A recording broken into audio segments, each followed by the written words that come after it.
Lunes, morning. Yan. Nakapag-ayos na po sa farm. Yan. Shortcut uli. Dito uli ang daan. Yan.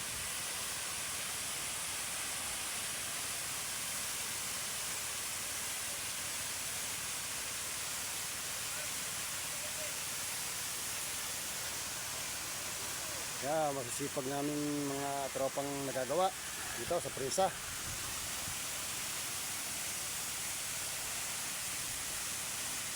Itong daanan pagka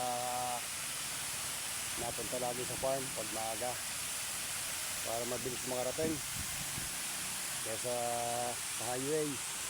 Ayan, pinapaganda na magaling to presa kasi medyo malakas ang tubig dito pagka nabaha. Ayan, talagang pinapatibay. Ayan, so silungan pagka nagbeben ng mga bakal. Ayan ang mga ginagamit, oh. Pangatawa na po talaga, walang tigilang gawa dito.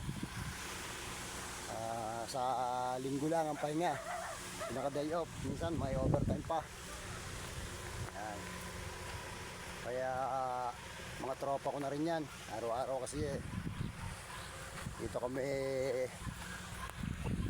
dito ako nadaan, kaya kakwentuhan ko na rin lagi lahat yan.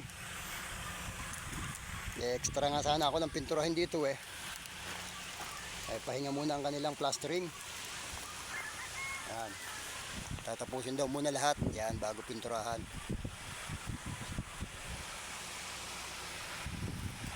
Ayan, wala silang pintur dito kaya in-extrahan ko na yan. Yan.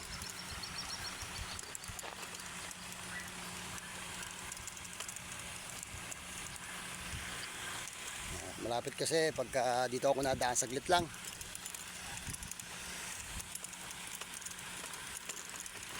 Gagawa paring alang ko, gagawa ng kanyang napakagandang sidecar Parang talagang negosyante na to Ano ba yung panlako mo ngayon? Yan pare ko, talagang nagagawa ng kanyang sidecar. At magtitinda ng napakaraming gulay to. Okay. Ito lang muna at nakaharang. Bayo, kailangan talaga araw-araw may kita tayo. Napakahirap sa estudyante, walang kita. Hindi po pwedeng